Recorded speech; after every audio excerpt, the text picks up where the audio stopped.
Welcome to our fourth instalment of Jack the Ripper, The Suspects. If you're liking this channel, please give it a big like and subscribe. This week we will be talking about George Chapman. George Chapman was born in Poland on the 14th of December 1869 as Sylwin Klosminski, but in history we'll know him by the name of George Chapman. His father was Anthony, who was a carpenter, and he married Amelia. It seemed that from a young age George wanted to be a doctor. By the age of 14, George was an apprentice to a senior surgeon named Moshko Rappaport. Chapman's main jobs were placing leeches on people's bodies for bloodletting.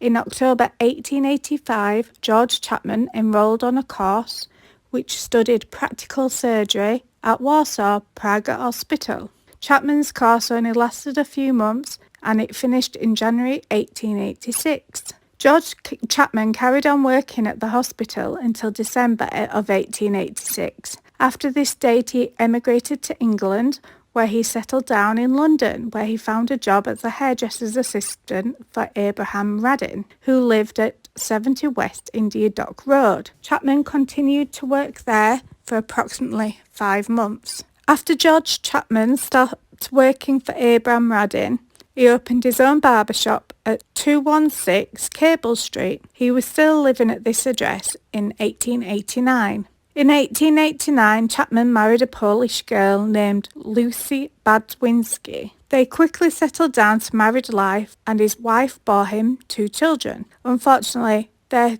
marriage turned sour when Lucy was confronted by Chapman's first wife. Overcoming Chapman's lies, Lucy decided to stay with him, possibly for the sake of their children. The couple moved into various locations in London before moving to the United States in 1891, where they settled down in New Jersey. Chapman carried on his occupation and found a job in a local barber shop. However, his relationship with Lucy was going downhill. There were many fights between them, and at one point he stated that he would kill her and cover up her murder. As you can imagine, this made Lucy feel rather unsettled and nervous around him, and she returned to England to stay with her sister in London.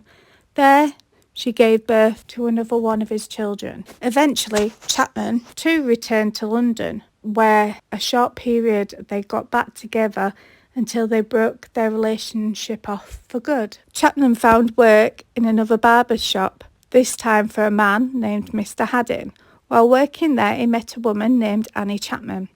This was not the Ripper victim, Annie Chapman. Their relationship blossomed very quickly and they moved in together, and George decided to take her surname, so he was now known as George Chapman. They lived as a couple for approximately a year until George Chapman decided to move another woman into the house. Soon after this, Annie left. It is claimed that she was pregnant at the time. In 1895, George Chapman found himself a new job working for William Wenzel in his barber shop, which was situated at 7 Church Lane in Wystanstone. While working here, he met a lady named Mary Isabella Spink. Mary and Chapman lived together as husband and wife but were never officially married. Mary Spink had a faults too. She was separated from her husband and had a serious alcohol addiction. Together they had rented a barber's shop in Hastings, but the shop did not flourish the way they expected.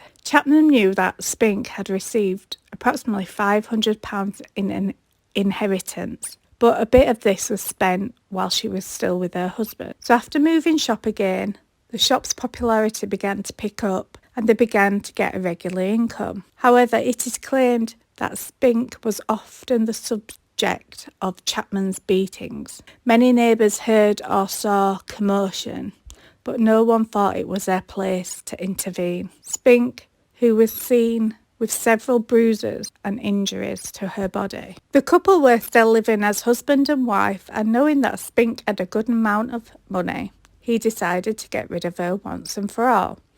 On the 3rd of April 1897, George Chapman walked into William Davidson's chemist on the High Street and brought an ounce of tartar in Merrick, which was a poison, and he headed home. Chapman must have changed his mind by the time he reached the couple's home. But as the couple's shop began to fail again, he decided to change his occupation and began to run a public house in Bartholomew Square.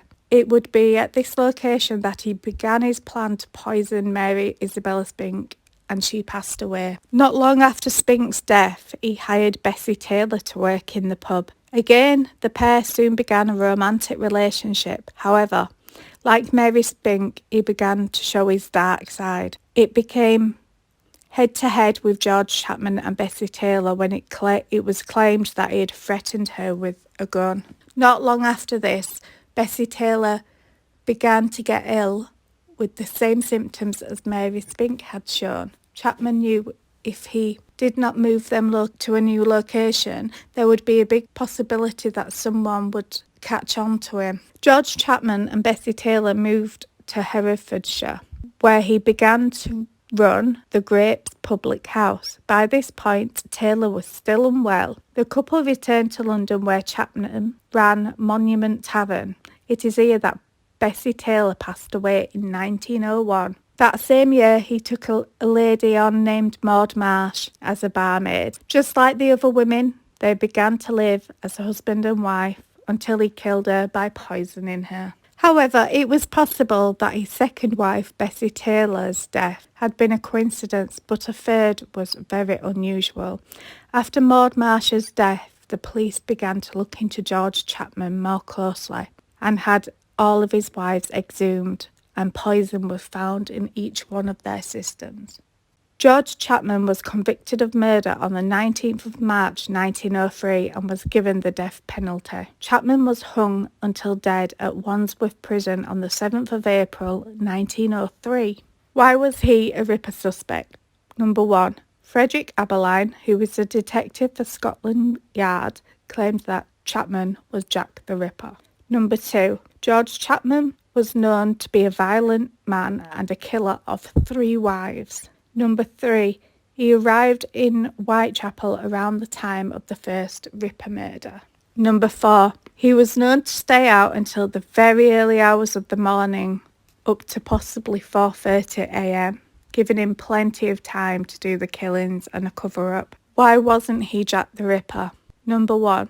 A murderer usually doesn't change the way he killed. Chapman poisoned his wives. He did not cut into them or mutilate their bodies. Number 2. There is no physical evidence that links him to any of the crime scenes. Number 3. He was not named as a suspect at the time of the murders. To read more about the Jack the Ripper case, buy my book In the Footsteps of Jack the Ripper on Amazon.